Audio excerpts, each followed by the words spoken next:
Dear class first year, welcome to the lecture of first year physics.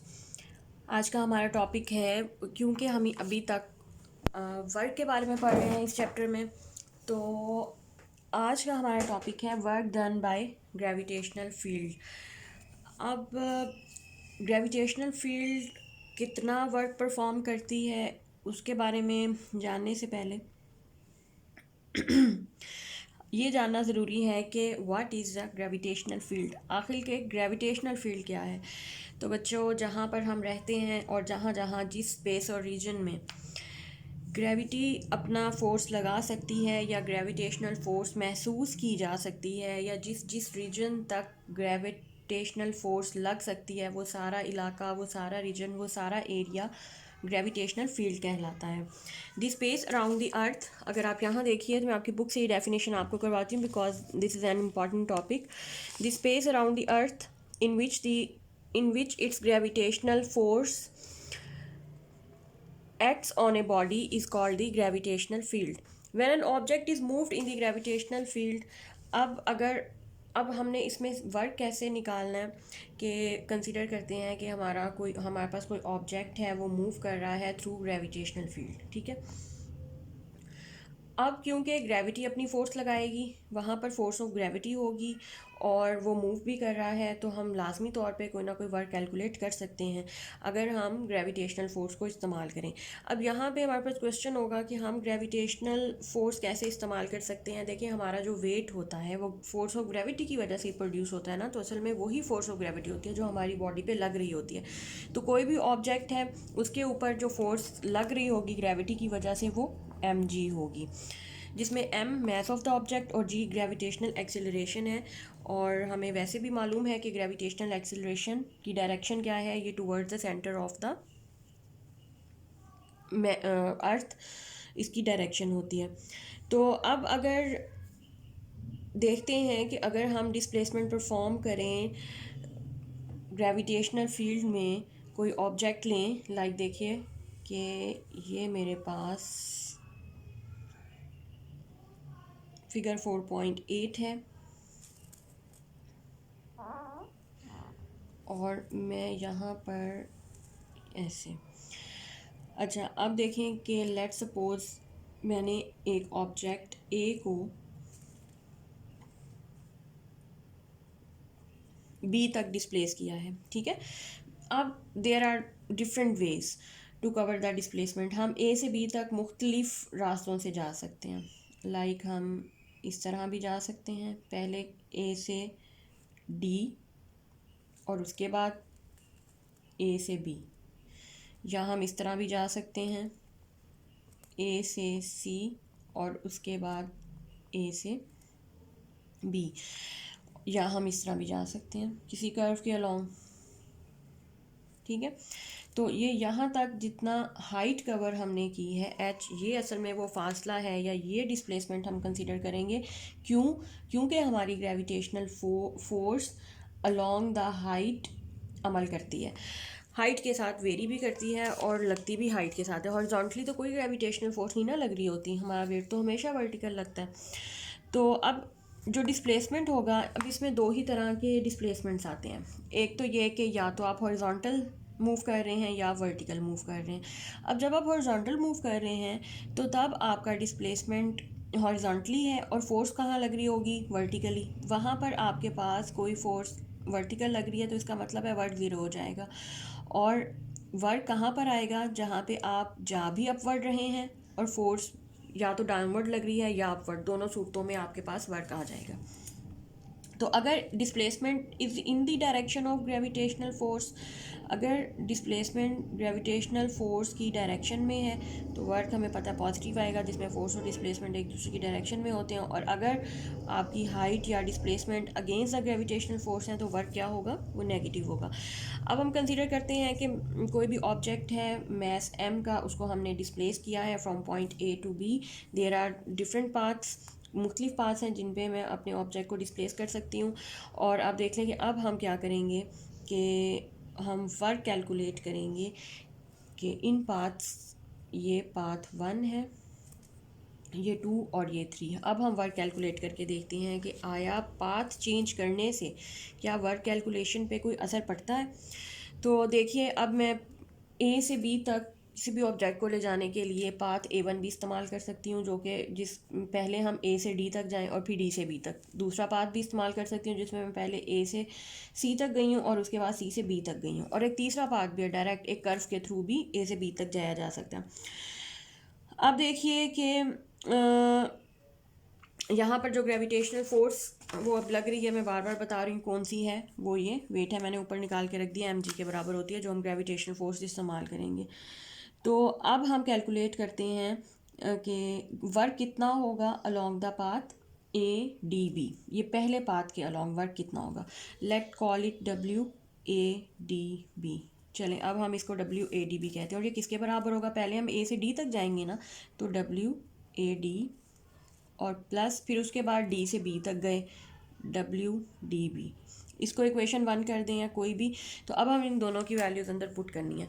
अब देखिए कि WAD horizontal work है, और अभी थोड़ी देर पहले मैंने आपको बताया था कि हॉरिजॉन्टली कोई भी वर्क नहीं हो रहा होगा। क्यों? क्योंकि हॉरिजॉन्टल कोई फोर्स ही नहीं लग रही, ना कोई डिस्प्लेसमेंट भी अगर है तो फोर्स तो लग ही नहीं रही। तो इस वजह से हॉरिजॉन्टल हमारे पास जो फोर्स है वो वर्टिकल है, और वो हॉरिजॉन्टल डिस्प्लेसमेंट के ऊपर परपेंडिकुलर है। सो जब परपेंडिकुलर फोर्स लग रही होती है तो इसका मतलब है कि वहाँ पे कोई भी फोर्स नहीं, कोई भी वर्क नहीं हो रहा होता। तो WADB को मैं लिख सकती हूँ कि ये कोई वर्क नहीं है, ये 0 प्लस WADB। देखिए अब DB अपवर्ड है, ठीक है, हम अब अपवर्ड जा रहे हैं, but force is downward -mg। तो इसका मतलब है कि मेरे पास फोर्स है -mg, और डिस्प्लेसमेंट हम अपवर्ड कितना कवर किया, h। तो यहाँ पे टोटल वर्क आ जाएगा 0 प्लस माइनस माइनस mgh। तो total work along the path 1 ये हमारे पास आ जाएगा -mgh।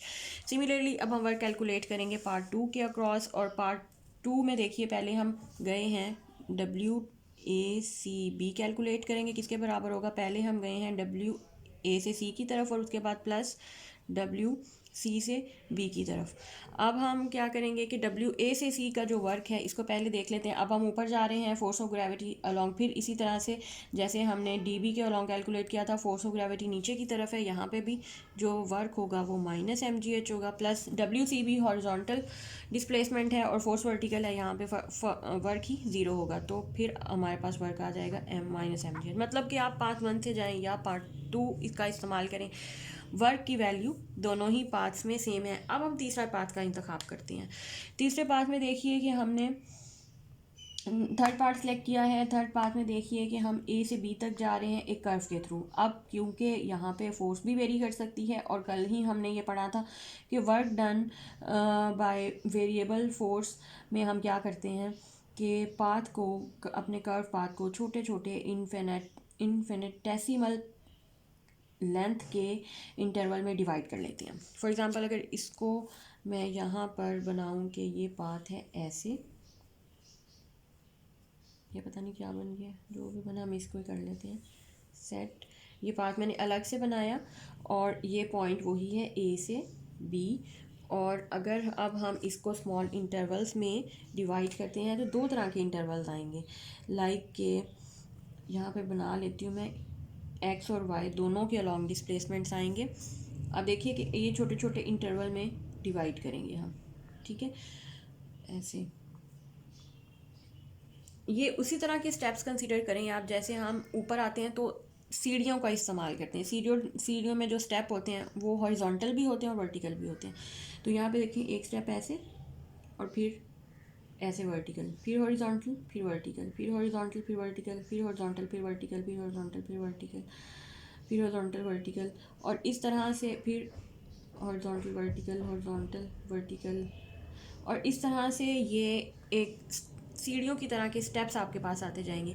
अब इन स्टेप्स में देखिए जो हॉरिजॉन्टल होंगे एक्स एक्सिस के पैरेलल होंगे, उनके थ्रू तो कोई वर्क नहीं हो रहा होगा। क्यों? क्योंकि ये अभी हमने कैलकुलेट किया कि वर्क डन ग्रेविटी की फोर्स हॉरिजॉन्टल के परपेंडिकुलर होती है, हॉरिजॉन्टल डिस्प्लेसमेंट के तो कोई वर्क परफॉर्म नहीं करती।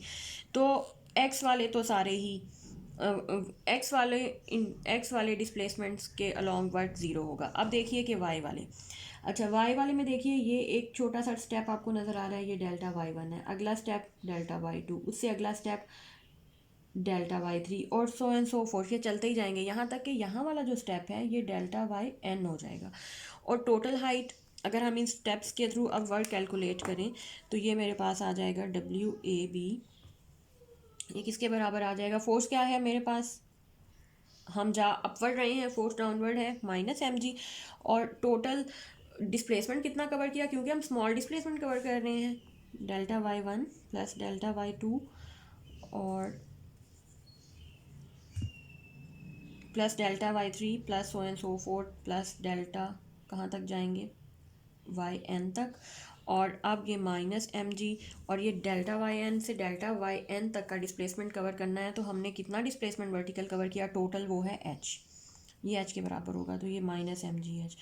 तो ये डब्ल्यू ए बी वर्क हमने 3 पार्ट्स के अलॉन्ग कैलकुलेट किया है। मैं इनको इक्वेशंस के नाम दे देती हूँ, 1 2 एंड 3 इक्वेशंस को देखिए गौर से, हमने 3 पार्ट्स को यूज़ किया, वर्क कैलकुलेट किया, लेकिन तीनों पार्ट्स में क्या हुआ है कि वर्क हमारे पास सेम आया है।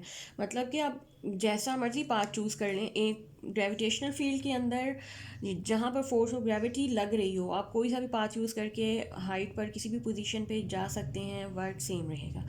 अच्छा, अब ये एक बड़ी इम्पॉर्टेंट प्रॉपर्टी है, ऐसे ऐसे फील्ड्स जिनमें कोई सा भी पाथ आप फॉलो कर लें जो जिसमें वर्क डन पाथ के ऊपर डिपेंड नहीं करता, ठीक है, work done is independent of path हम कहेंगे, ऐसे सारे फील्ड कंजर्वेटिव फील्ड कहलाते हैं। ये कंजर्वेटिव फील्ड की डेफिनेशन भी आप इसको कह सकते हैं। कंजर्वेटिव फील्ड की ख़ास बात या डेफिनेशन या प्रॉपर्टी क्या है कि इस कंजर्वेटिव फील्ड के अंदर आप वर्क किसी भी पाथ के थ्रू करें, वर्क सेम आएगा, या हम कहेंगे कि work done in the conservative field is independent of the path followed. तो इसका मतलब है कि जब, क्योंकि अब हम ग्रेविटेशनल फील्ड के अलॉन्ग वर्क कर रहे हैं ना, तो इसका मतलब है कि ग्रेविटेशनल फील्ड एक कंजर्वेटिव फील्ड भी है। यहाँ से हमें ये भी नई बात पता चली है। तो work done in the earth gravitational field is independent of the path followed. अब आपने एक और काम करना है, वो काम ये है, क्योंकि अब हमारे पास सारे वर्क कैलकुलेट हुए हैं, आपने यूँ करना है, can you prove that the work done along a close path such as, हम या ए से बी तक गए ना, आपने वापस ए तक आना है किसी भी पाथ के थ्रू। वो कैसे आएंगे, close path like A C B, A D B C, A D B C A, ये क्लोज लूप बन जाएगी ना, एक लूप बना लेनी है, ए बी सी बी ए, ठीक है। इस लूप के, अच्छा आप इसको, मैंने ए डी बी और ए, ठीक है, ये सी नहीं आना, ए डी बी ए कर लें, ए डी बी ए कर लीजिए, या ए C B A, in close, ये क्लोज बन जाएंगे, मतलब जहाँ से हमने स्टार्ट किया है पोजीशन, इनिशियल पोजीशन, फाइनली भी वहीं पर आएंगे। तो इन पाथ्स के अक्रॉस या इन लूप्स के अक्रॉस आप वर्क कैलकुलेट करें, और आपने वर्क कैलकुलेट करके कमेंट सेक्शन में मुझे बताना है कि ये वर्क ज़ीरो आता है या नहीं। एक लूप के अलॉन्ग अगर मैं आपको कर दूं तो ये हो जाएगा A D work plus D B और plus B A, work A D plus ये वर्क प्लस ये वर्क। अगर देखें ये ए डी से डी बी और बी ए तक मैंने लिखा है, ए डी से देखिए A D zero plus D B देखिए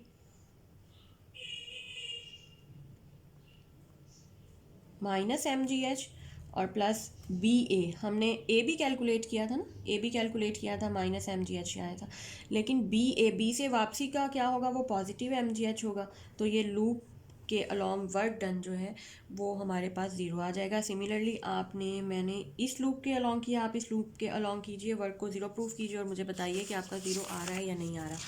तो अब ये हमारे पास हमने क्या क्या पढ़ा है आज। एक तो हमने work done along the gravitational field calculate किया और देखा कि work done is independent of the path followed, हम कोई सा भी पाथ ले सकते हैं, इसका ये मतलब है कि और ये प्रॉपर्टी जिस भी फोर्स फील्ड में होती है वो फोर्स फील्ड कंजर्वेटिव कहलाता है। मतलब कि अगर work done in the field is independent of the path followed, तो that field is called conservative field. अब उसकी मुख्तलिफ जैसा कि ग्रेविटेशनल फील्ड हमने कहा कंजर्वेटिव फील्ड्स है, तो इसका मतलब है कि ग्रेविटेशनल फोर्स एक कंजर्वेटिव फोर्स है। इसी तरह से अब आपने मुझे एग्जांपल्स बतानी है कि कंजर्वेटिव फोर्सेस की कौन कौन सी एग्जांपल्स हैं।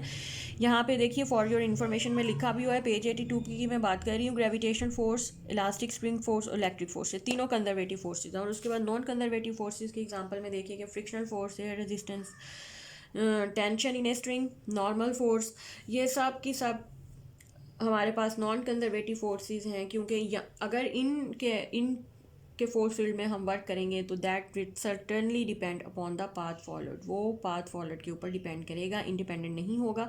सो ये नॉन कंजर्वेटिव फोर्सेस होंगी। अच्छा, अब आपने मुझे ये बताना है कि मैग्नेटिक फोर्स जो है वो कंजर्वेटिव है या नॉन कंजर्वेटिव।